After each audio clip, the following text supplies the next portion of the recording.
France ইউরোপের একটি দেশ। এটি ঐতিহাসিক ও সাংস্কৃতিক দিক থেকে পশ্চিম ইউরোপের জাতিগুলির একটি দেশ। আয়তনের দিক থেকে ফ্রান্স ইউরোপের তৃতীয় বৃহত্তর দেশ, রাশিয়া ও ইউক্রেনের পরে। আর জনসংখ্যার দিক থেকে ইউরোপের চতুর্থ বৃহত্তম দেশ। বিশ্বের পুরনো জাতিগুলির মধ্যে ফ্রান্স একটি দেশ। ফ্রান্স শব্দ ল্যাটিন ফ্রান্সিয়া থেকে এসেছে। এর অর্থ ল্যান্ড অফ ফ্রান্স বা ফ্রান্সের ভূমি।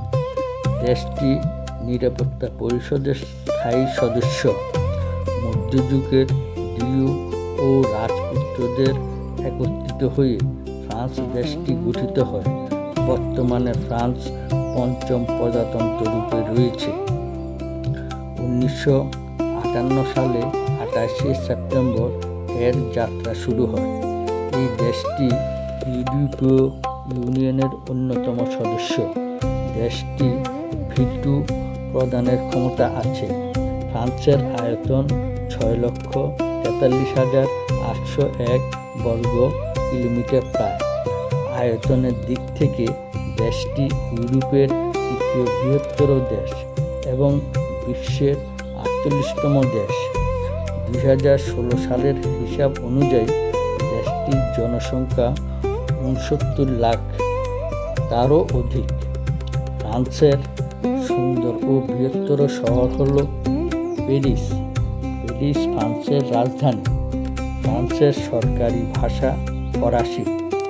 90% লোক ফরাসি ভাষাতে কথা বলে।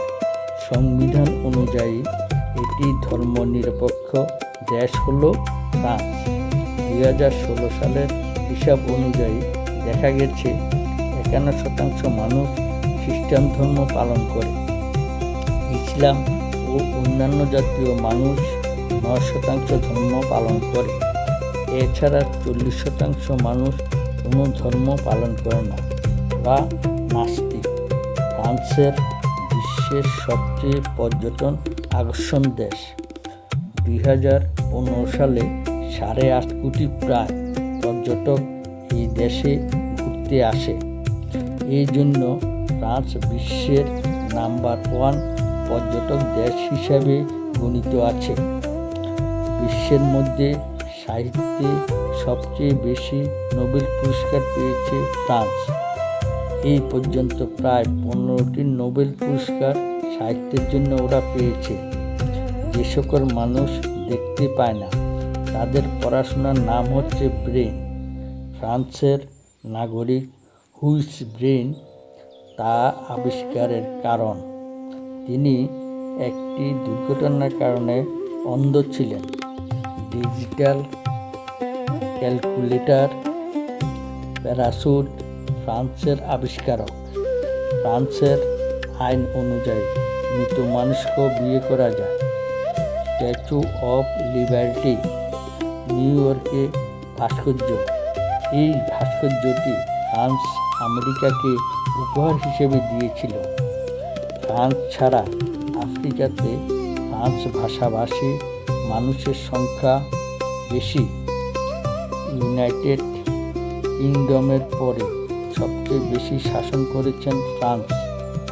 এই সময় পৃথিবীর 8% দেশ ফ্রান্সের মালিকানা ছিল।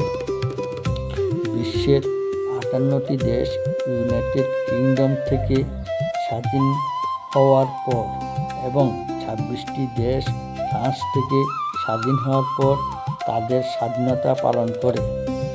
কুকুর বা বিড়ালে কামড়ালে যে জলাতঙ্ক রোগ হয় তার প্রতিষেধক 1885 সালে ফ্রান্সে আবিষ্কৃত হয়।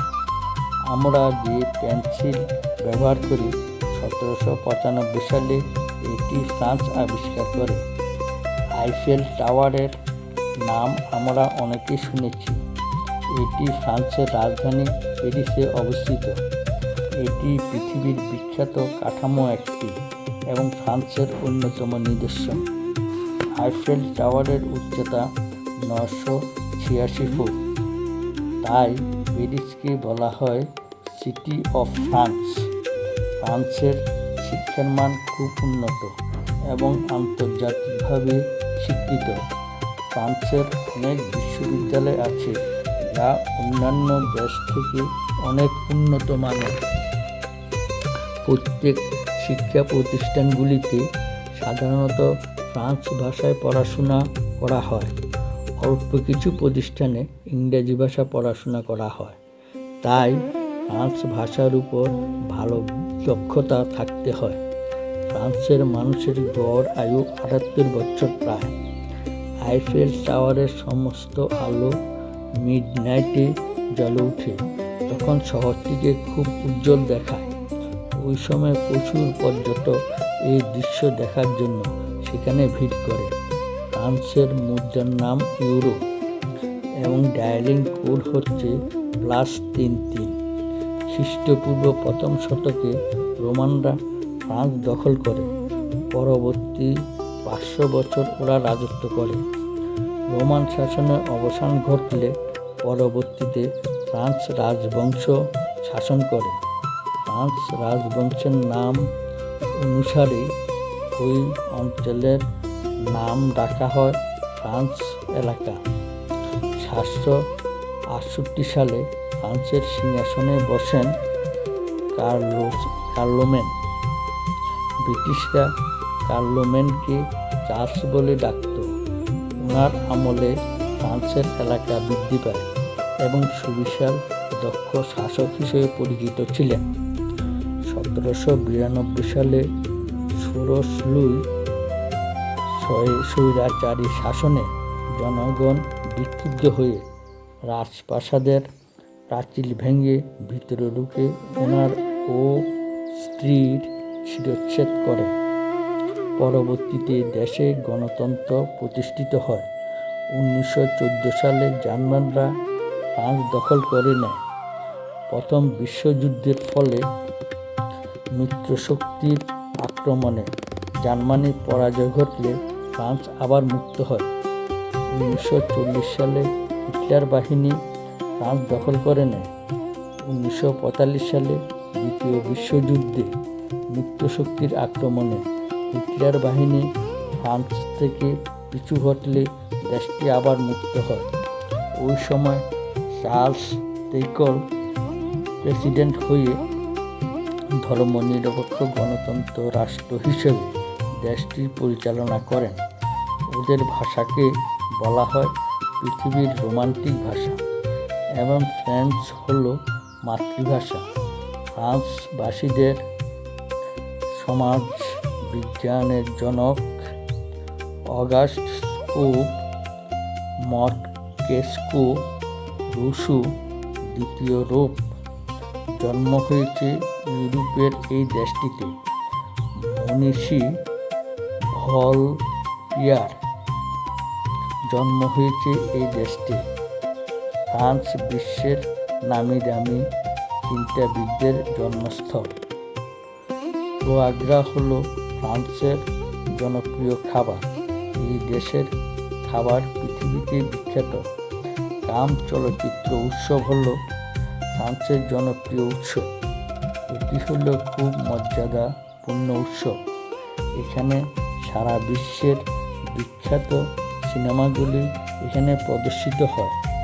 ফ্রান্সের কান নগরীতে বৎসরের একটি নির্দিষ্ট দিনে বিশ্বের বিশিষ্ট পরিচালক, নায়ক, নায়িকা ও বিভিন্ন কলাকুশলী এই উৎসবে যোগদান করেন।